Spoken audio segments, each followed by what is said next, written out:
j'aspire un jour à faire ressortir la cassette, puisque j'ai ouï dire, et surtout j'ai fait une interview il n'y a pas très longtemps d'un gars qui faisait un bouquin sur les mixtapes, et je voyais qu'en fait il y avait quand même une espèce de marché souterrain de la cassette mixée, où tu avais des gens qui gardaient dans des coffres leurs cassettes de l'époque, où ils faisaient des échanges avec des potes.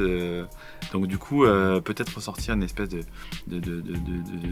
session de mixtape à l'ancienne avec des bandes, pourquoi pas. Je sais qu'il n'y a plus trop de lecteurs, mais si ça peut te marier aussi à une clé USB, pourquoi pas. Il y a un revival qui se crée sur les tendances. Nous, on avance, on évolue, on grandit, et puis à un moment donné, on se rappelle, on a des souvenirs, on a des flashs.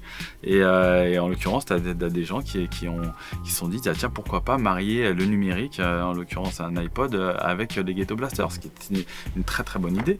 Et comme j'ai envie de te dire, le graphe qui part de stations de métro à des expos uniquement finalement dédié à cette ancienne génération qui va voir l'évolution, et puis qui va éventuellement peut-être avec plus de moyens s'acheter une toile d'un graffeur, alors qu'à l'époque on les prenait en photo ou on les regardait dans des magazines.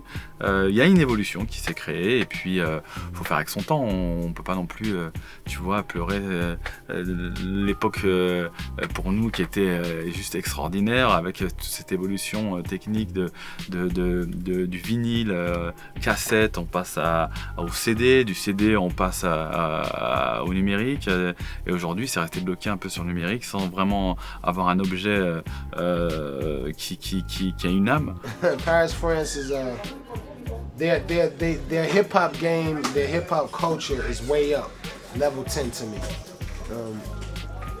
They love the culture, the 90s culture, the new culture, but they still respect that old era hip hop that was important, and I can appreciate that about Paris, and also the Paris artists too, like Booba. Man, yo, Booba, come scoop Red and Meth, man. Put us on the album. You already know what we can get on it with the smoking, baby. You ain't got no smoking records on your album till you have Red and Meth on there, baby. So Booba, yeah. Le Ghetto Blaster, c'est un objet un peu mythique, hein. C'est l'objet culte un peu que le mouvement hip-hop s'est accaparé. Pas que le milieu hip-hop, hein. On a vu des rockers, quand on fait des recherches sur internet, d'autres milieux se sont accaparés, d'autres mouvements se sont accaparés cet objet. Et voilà, quoi. C'est quelque chose qu'on a retrouvé par le biais de certains photographes comme Martha Cooper dans leur bouquin. Et déjà là, il y avait des battles de Ghetto Blaster en vrai. En vrai, c'était des battles à celui qui allait avoir le plus gros, celui qui allait développer le plus de sons. Et voilà, il fallait se faire remarquer parce qu'il y avait une attitude à avoir, un style, et voilà. Et nous, ça nous a plu. Ça nous a plu, et c'est pas étonnant que voilà, en France, on retrouve encore des gros collectionneurs de Ghetto Blaster. Parce que maintenant, c'est devenu des pièces assez rares, et on est content de pouvoir en récupérer encore, et de les garder, de les avoir, et voilà quoi. Tu pouvais avoir tes fat lasses avec tes baskets, tu pouvais avoir ton jean large, tu peux avoir ton accoutrement hip-hop, tu pouvais avoir une attitude, mais il te fallait le son qui allait derrière. Et donc du coup, à part aller en soirée, il fallait l'avoir avec soi. Donc le Ghetto Blaster, ça faisait partie du mouvement à part entière du hip-hop. Ah non, malheureusement, je ramenais pas mon Ghetto Blaster parce qu'à l'époque, en tout cas en France, rien que tu te ramenais déjà avec une doudoune, tu n'étais pas sûr de repartir avec.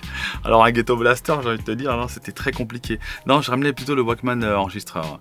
Toujours, j'ai des sessions de Dynasty avec enregistré sur cassette avec ce petit Walkman enregistreur, parce que malheureusement, on n'avait pas autant de mise en avant de ce mouvement qui était culturellement assez peace d'une certaine manière aux États-Unis. Nous, le mouvement hip-hop est arrivé avec son mouvement de violence forcément, et même si la Zulu Nation était prépondérante à l'époque au mouvement, beaucoup de jeunes de quartier s'en fichaient complètement de savoir si tu faisais partie de ce mouvement ou pas. Donc ramener un Ghetto Blaster en soirée, je t'avouerais que je l'ai vu très rarement. Our Uncle Michael Jackson taught us. We done ABC Jackson 5 record over on OPP, and when he heard the record, he was like, I love that record. But to hear him say that, so if anybody does our records over, that's the same love we have. Like, yo, if they done it right, we like, yo, y'all are keeping us alive, and it's just a piece of us that's, you immortalize the music. So it's a beautiful thing. We go to places where a lot of Americans are hated on, but they love the hip hop artists. So we are going to be like those ambassadors to freedom and peace. Later, the government gonna have to call us to go over there and talk to them, because they won't listen to their propaganda. They'll be like, yo, call Naughty up there, call Public Enemy, call KRS-One, call, you know, whoever's in that spotlight, and they respect like that. The Angela Jolie's, like, we're that of hip hop. The Brad Pitts, we're the ones that go over there and see the people and care about the struggle they're going through.